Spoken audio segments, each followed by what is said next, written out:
तो इसके लिए हमें एक काम करना होगा। हमारे भैया ने एक बात कहा था कि लड़ाई हम खुद को लड़ना पड़ेगा, सामाजिक रूप से एक होकर लड़ना पड़ेगा। जब तक आपका समाज एक नहीं होगा तब तक आप लोग किसी भी कंडीशन में राजनीतिक रूप से भी एक नहीं हो सकते, ना तो सफल हो सकते हैं। इसलिए गांव को मजबूत करिए, आप लोग गांव के व्यवस्था को मजबूत करिए। जो मुकद्दम व्यवस्था आप लोग पहले चलाते थे ना, उस समय में आपका गांव मजबूत था, इधर उधर तितर बितर नहीं होता था।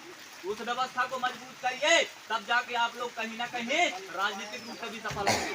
क्योंकि तुम्हारा एक व्यक्ति भाजपा में है, तुम्हारा एक व्यक्ति कांग्रेस में है, तुम्हारा एक व्यक्ति गोंडवाना में है, और वो भी एक खून का व्यक्ति है। लेकिन क्या हो रहा है यहाँ पे? इसलिए साथियों, आप लोगों को जो है सामाजिक रूप से एक होना पड़ेगा।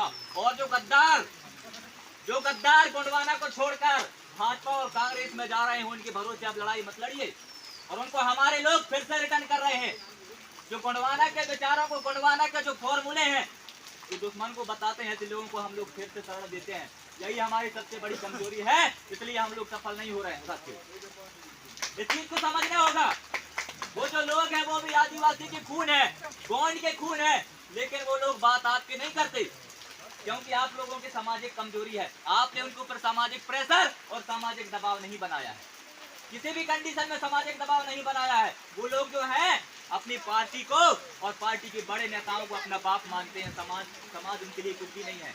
जिस दिन आप सामाजिक रूप से एक हो गए, सामाजिक दंड देना शुरू कर दिए, उस दिन उन लोगों की अकल ठिकाने आ जाएगी और वो लोग आपके शरण में आएंगे। जब वो मरते हैं तो आपके समाज में आते हैं, ना कि उनके समाज में जाते हैं। और आज जिंदा है तो जो लोग जो है हमारे समाज के साथ अन्याय अत्याचार करते हैं, हमारे जल जंगल और जमीन को छीनते हैं, ऐसे लोगों के सामने जाके और ऐसे लोगों के घुटने में जाके बैठते हैं। तो ऐसे लोगों की पहचान भी करना होगा मेरे भाइयों। इनके भरोसे लड़ाई जो है किसी भी कंडीशन में नहीं लड़ना चाहिए। हमारे समाज में बहुत बड़े बड़े नेता हैं। आज आप देखिए, गोंडवाना से हटकर जो छोटे छोटे संगठन है, आज गोंडवाना का मूल उद्देश्य हमारे दादा ने समझा के चले गए। गोंडवाना का मतलब संगठन, पार्टी, फलाना ठिकाना भी नहीं है। गोंडवाना बहुत विशाल आंदोलन है, जिसको लेकर हमारे दादा ने गोंडवाना आंदोलन चला के गए हैं। तो उस विंग से निकल के, गोंडवाना से निकल के भी बहुत सारे संगठन बने हैं। मैं नाम भी लूंगा, जयस हुआ, इसके बाद आपके राजस्थान में जाकर हमारे गोंडवाना के विचार को देखकर ही भारत आदिवासी पार्टी बना, आदिवासी परिवार बना, और आज गोंडवाना को छोड़ के हमारे लोग उसमें जा रहे हैं, उसको मजबूत कर रहे हैं मेरे भाइयों। जबकि ये गोंडवाना कोई एक प्रदेश, एक क्षेत्र नहीं है, ये गोंडवाना एक धरती का आधा भाग है। फिर भी आज हमारे लोग, हम लोग गोंडवाना प्रदेश की मांग कर रहे हैं। इस चीज को आपको समझना होगा मेरे भाइयों। और मैं ज्यादा समय नहीं लूंगा, समय भी हो चुका है, ये कार्यक्रम भी अब अंतिम बेला में है। लेकिन एक बात मैं जरूर कहूंगा, मेरे युवा साथी से यहाँ दिखाई नहीं दे रहे हैं।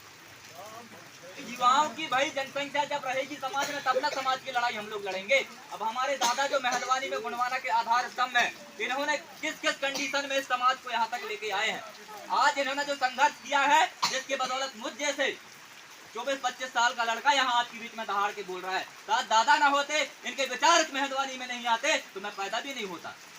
तो समझिए मेरे भाइयों, गोंडवाना के युवाओं से कहना चाहता हूँ, आपकी जिम्मेदारी, समाज की जिम्मेदारी आपके कंधों पे आने वाली है। आने वाले समय में इन महापुरुषों के विचारधारा को आपको आगे ले जाना है और समाज की लड़ाई लड़ना है। इसलिए जो है, मैं यहाँ पे मातृशक्ति पितृशक्ति है, मैं आपसे निवेदन करता हूँ कि अपने घर के जो लड़के हैं उनको गलत रास्ते से जाने में बचाएं, उनको पढ़ाई पे ध्यान लगाएं, उनको पढ़ाएं, क्योंकि शिक्षा एक ऐसी चीज है जिससे हम सही और गलत का पहचान करेंगे। जितना आप शिक्षा अर्जित करेंगे उतना ही सही और गलत का पहचान कर पाएंगे। और शिक्षा आपके पास नहीं रहेगा तो आपको पता नहीं चलेगा कि हमारे साथ ऐसा क्यों हो रहा है। और यही कारण है कि हम मर रहे हैं, कुट रहे हैं, पिट रहे हैं। तो इसलिए आपसे निवेदन है कि अपने समाज के युवाओं को पढ़ाइए। भले एक रोटी कम खाएं, कपड़े कम पहने, लेकिन अपने समाज के जो लड़के हैं, जो बच्चे हैं, उनको पढ़ाइए। तब जाके इस आंदोलन को आगे हम लोग बढ़ा पाएंगे और समाज के लिए लड़ पाएंगे। और शिक्षा वो शेरनी का दूध है, जो पीता है वो दहाड़ता है। बहुत बड़ा धन्यवाद, क्योंकि हमारे मार्गदर्शक दादा हैं।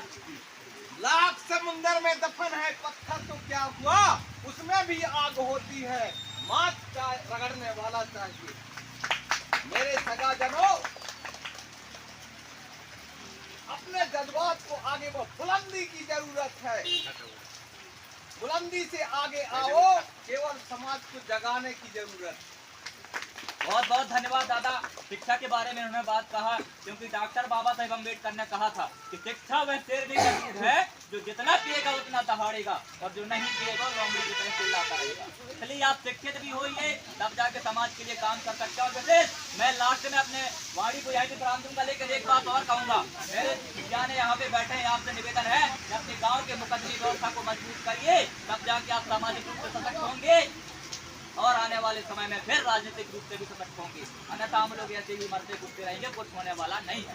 और इन्हीं बातों के साथ मैं अपने वाणी को विराम दूंगा। एक बार जोरदार नारा लगाएंगे मेरे साथ, सजोर पैंतर, पेड़वासी दादा हीरे सिंह मरकाम अमर रहे, पेड़वासी दादा मोतीराम जंगाली जी अमर रहे, पेड़वासी दादा सुनील सिंह ताराम जी अमर रहे। बहुत बहुत धन्यवाद आप सभी मेरे विचारों को